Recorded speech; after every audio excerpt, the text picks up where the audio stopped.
There can be only one podcast, and may it be the Princess of the Universe. Hi, folks, I'm Matt, and it's getting darker earlier.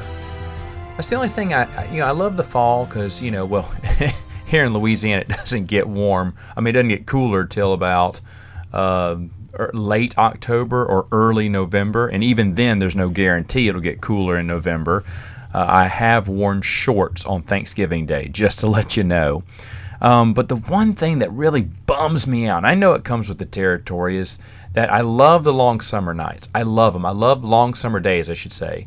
When those long summer days stretch to like 8:30, even 8:45, you can still see, it's kind of dusk, but you can still kind of see till 9.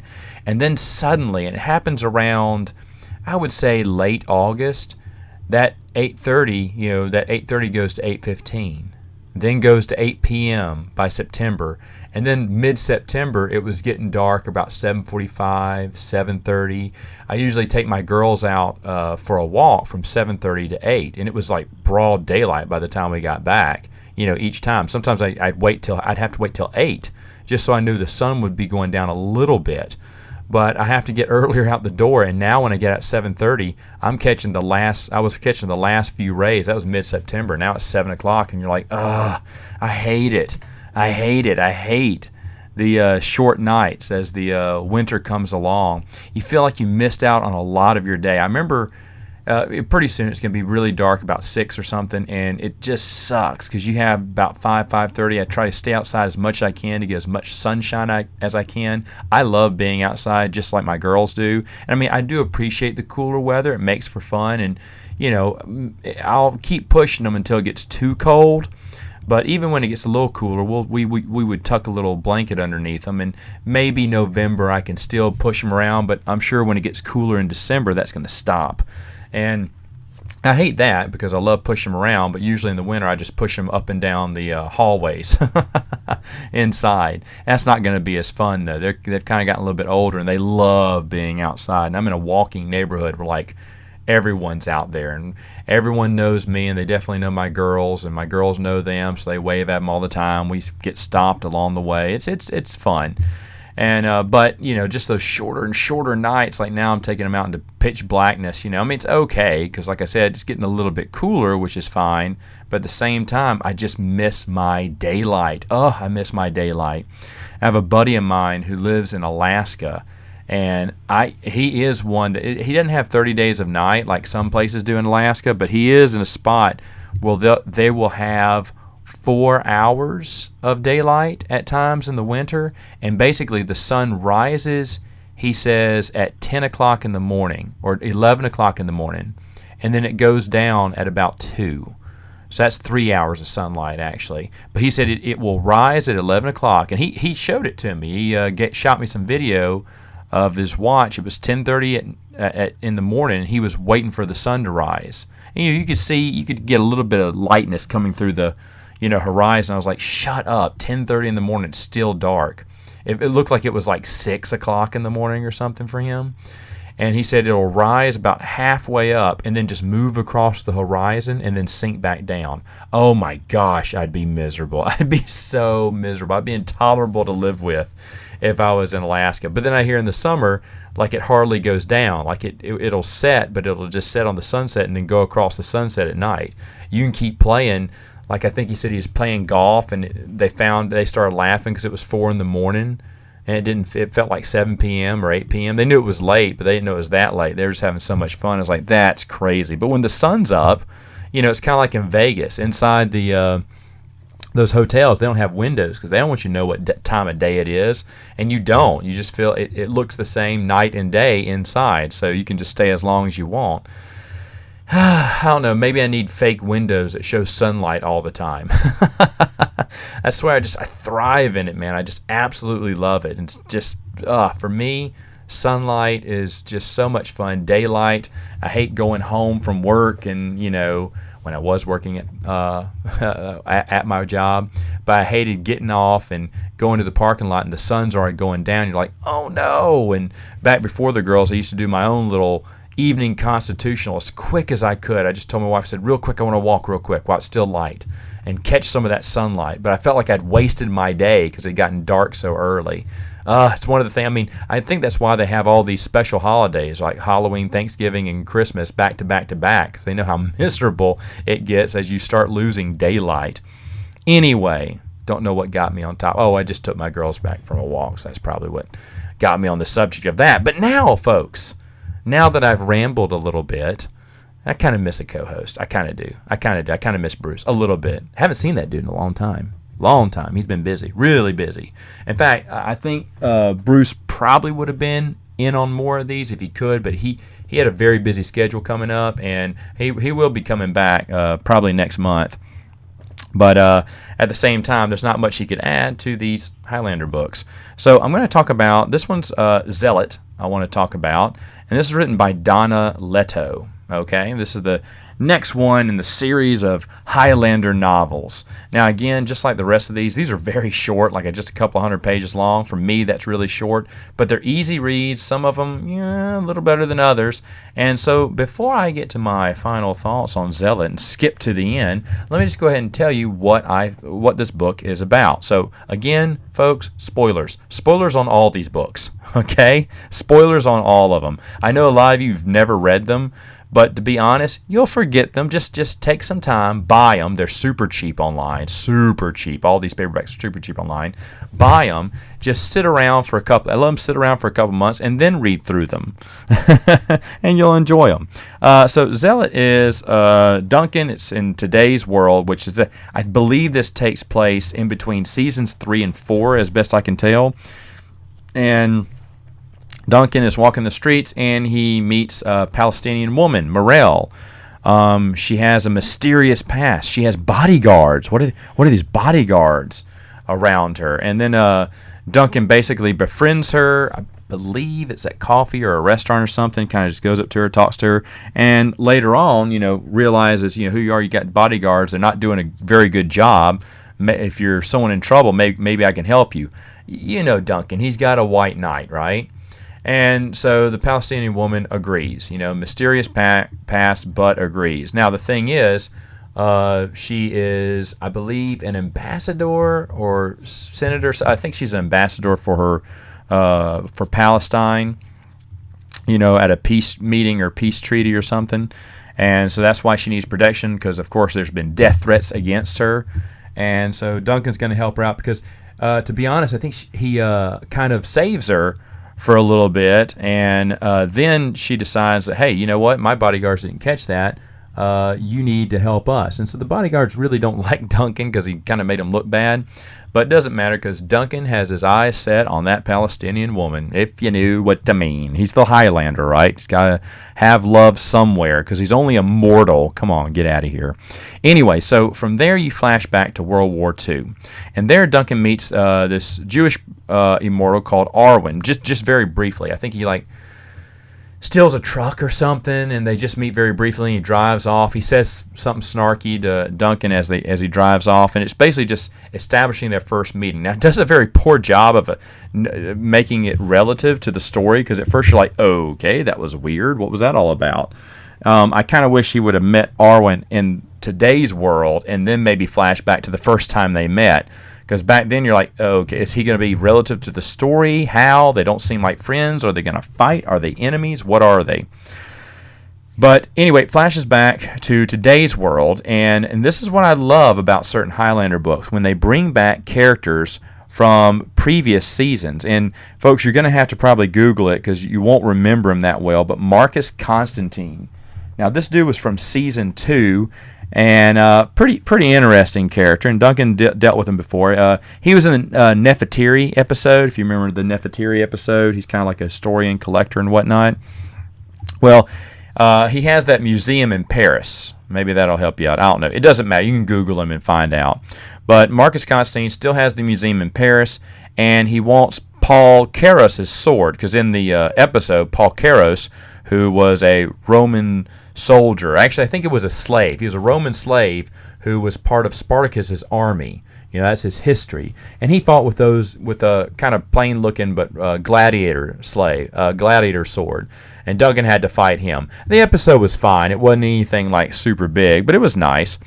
And Paul Carey's supposed to be a big bad guy that Duncan took out. So he's like, hey, Duncan, I kind of want his sword. You know that sword was a whatever collector's item? So Duncan's like, here, yeah, you can take it. Gives it to him.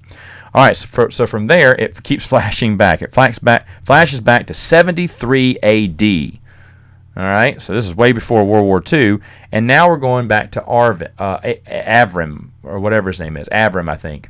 So it's focused on him. At first, it took me a while to realize that was the same immortal that Duncan had met in World War II. So we're getting basically his origin story here.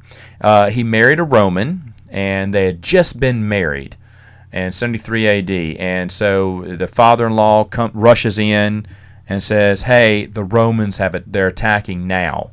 And they're going to kill everyone in the city, and so, we're all going to die. You know what they're going to do to the Jews, too. They're going to enslave you and everything, and of course he doesn't want to be enslaved, and, his wife would be, raped and murdered, too, and the father-in-law probably killed. So what Avram decides to do is like, okay, well, I love you, but, we're not going to let them take us, right? Yeah, dirty Romans, we hate them. And so as the walls are falling and the city's being invaded, he goes ahead and kills the father-in-law, kills his wife, his new wife, and then kills himself, so the Romans won't get to him. Well, of course, the Romans pass over him, and he wakes up, because now he finds out he's immortal. And so he's really upset because, he had to kill his loved one, and he gets to live. So he didn't want to live. He wants to kill himself. Well, Marcus Constantine, who's a Roman at that time, but a good guy, finds him and takes him under his wing and trains him. He was there when he died, kind of explained who he was and said, I can train you and, get you on your way. But, of course, Arvin is just racked with guilt from his former life before he was immortal. Now, it flashes back again, but this time to World War II, where Duncan and Avram save a woman named Miriam. Of course, Miriam is a new love interest for Arvin.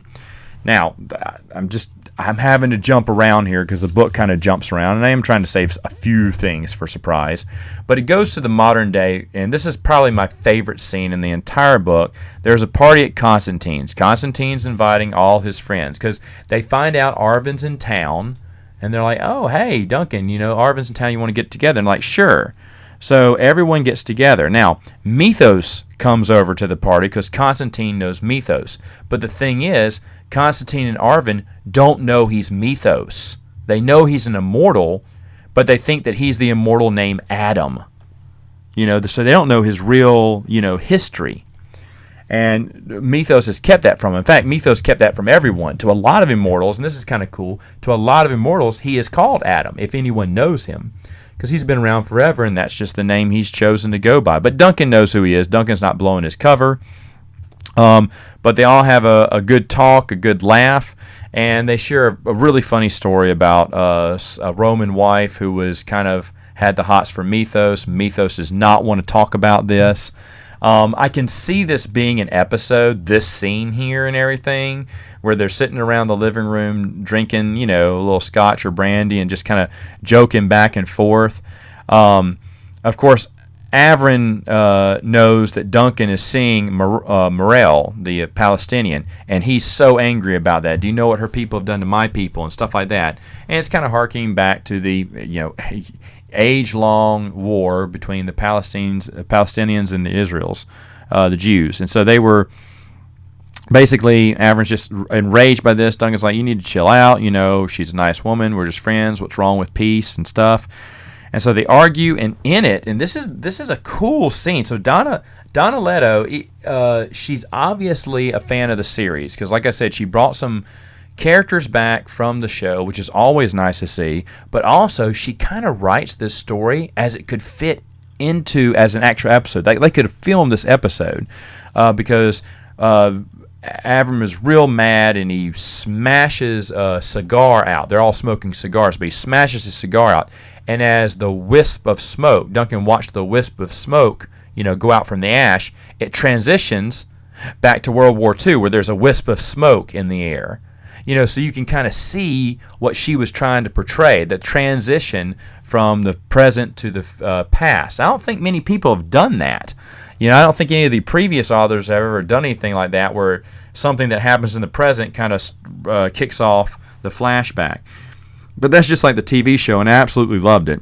It's a flashback to where Miriam dies by the hands of the Germans, and further enraging Avron. I mean, this guy has had a hard life, okay? Dude's had a hard life. Many losses. He's bitter. He's angry.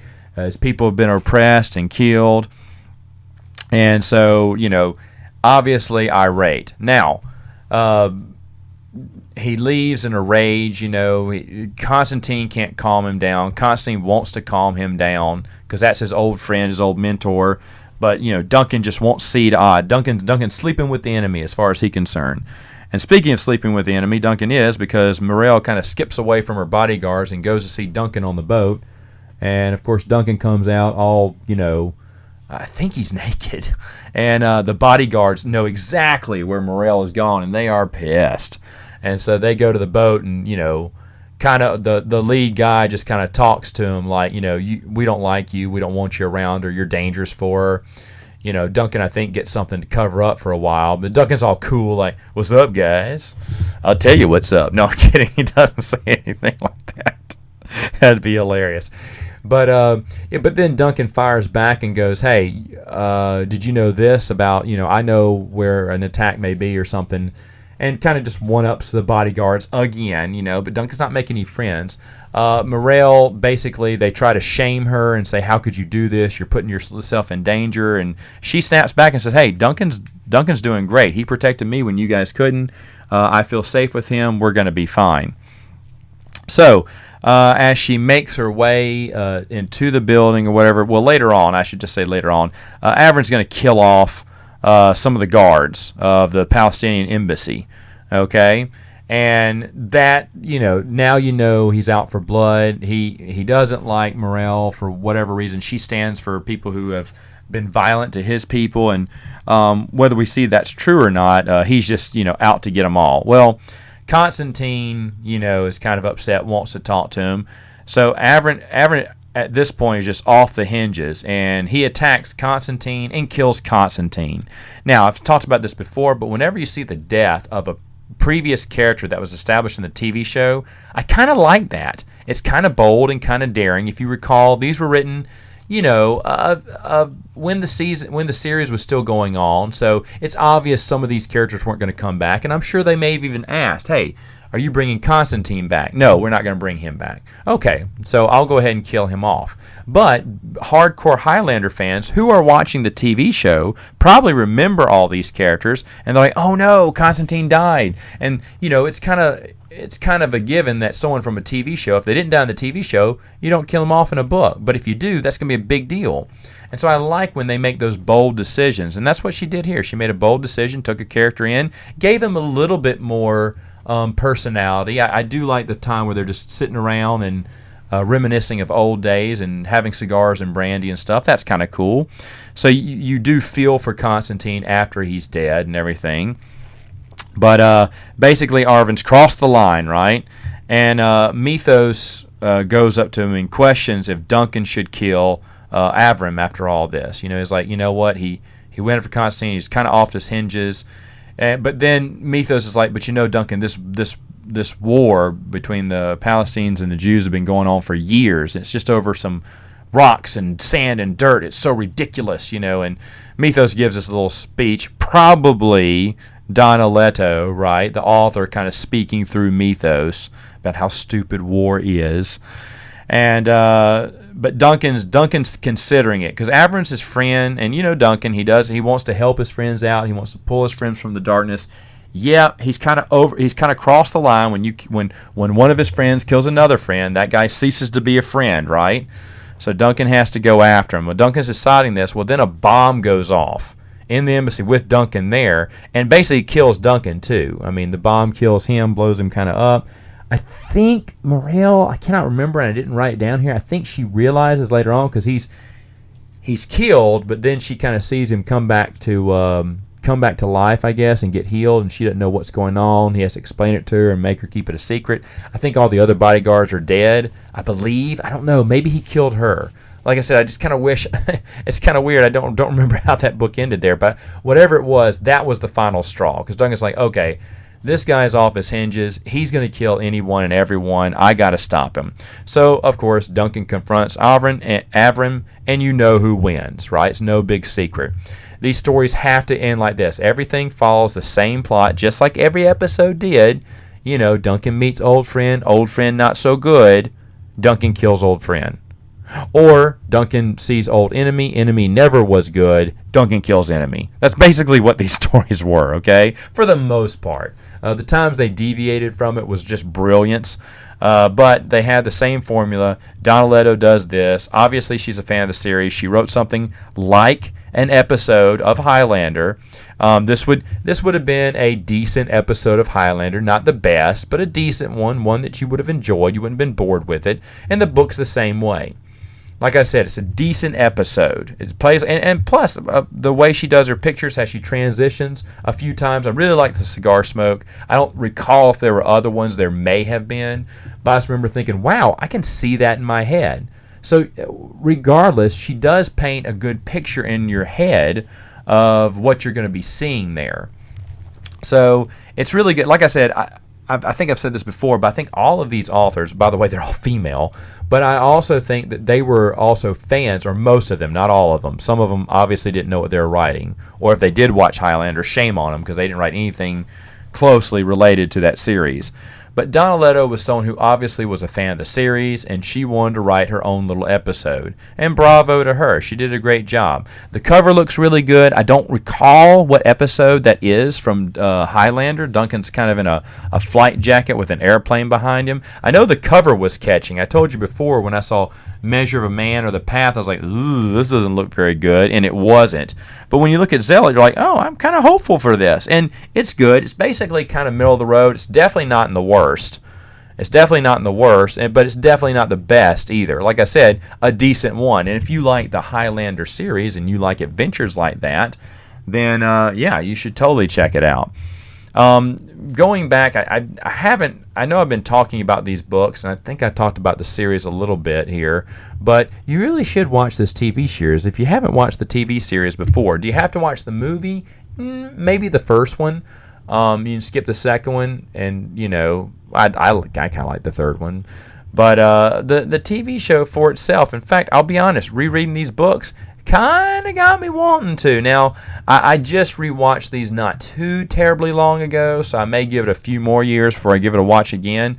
But the Highlander series was really well done, and I've always thought about, can they reboot this TV show? Because, I mean, I'll be honest, Adrian Paul still looks good.